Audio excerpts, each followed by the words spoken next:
kita harus membenci kejahatan, kita harus membenci kemaksiatan, kita harus membenci orang-orang yang membenci Tuhan. Iya kan? Betul, 100% betul. Tapi coba lihat perspektifnya bagaimana. Misal begini Baraya, saya ambil ilustrasi lagi. Ada seorang pelacur. Apakah pelacur itu amoral? Tentu saja pelacur itu sangat amoral. Dia tidak bermoral, namanya juga asusila, tidak memiliki sila yang baik. Nah, tetapi kita lihat sudut pandangnya berbeda. Orang yang baik melihat dalam sudut pandang, ya ampun, orang ini kasihan sampai melacur. Mungkin kebutuhan ekonominya tidak terpenuhi. Mungkin sejak kecil dia dirundung oleh kesedihan. Mungkin dia dibesarkan oleh orang-orang broken home. Mungkin dia gagal untuk menemukan kebahagiaan. Makanya dia terjerumus dalam kondisi seperti ini. Orang baik, maka dia berpikir solusi. Dia gelontorkan uang yang sangat banyak, dia bikin panti, dia bikin tempat rehabilitasi, dia bikin pengajian-pengajian, dia bikin apa? Dia tidak menghakimi, dia pikir orang pelacur ini adalah satu pihak yang harus dikasihani, ditolong. Maka dia langsung bikin ini itu, bikin pekerjaan-pekerjaan alternatif hanya untuk memberantas pelacuran itu. Begitu kan? Orang baik.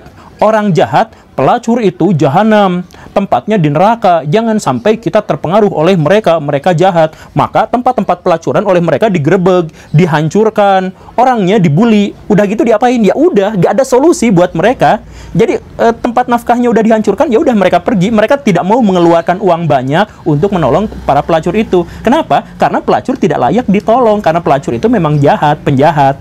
Nah, begitu ya. Jadi, dua orang itu sama-sama membenci kejahatan, sama-sama membenci kemaksiatan. Tetapi, karena dilihat dari dua karakternya berbeda, yang satu baik sehingga berpikir solusi, ingin menolong si pelacur ini, yang satu ingin memberantas kejahatan dengan melakukan kejahatan terhadap si PSK ini. Selesai. Lagi-lagi, bukan soal penafsiran mana yang benar di antara mereka, tetapi siapakah orang yang melakukan itu. Dan dari situ kita bisa melihat siapa orang baik dan siapa orang jahat. Kenapa begitu? Di dalam agama, kalau ustadz-ustadz kampung sering cerita gitu ya, atau biasa Agim dulu sering cerita, ini gini, segala sesuatu itu ada hikmahnya, segala sesuatu itu ada sisi positifnya. Kan selalu dikatakan seperti itu kan? Karena maksudnya ustadz-ustadz kampung itu, Agim itu, selalu ingin membawa masyarakat melihat segala sesuatu dalam sudut pandang yang positif. Ada orang yang meninggal, ya semoga ini menjadi hikmah bagi orang-orang yang hidup. Mereka selalu mengatakan seperti itu. Karena mereka ingin menggiring manusia untuk menjadi orang baik, melihat segala sesuatu dalam perspektif yang positif, bahkan ketika peristiwa itu adalah sebuah tragedi. Lagi-lagi saya sampaikan bahwa video ini adalah untuk introspeksi bersama.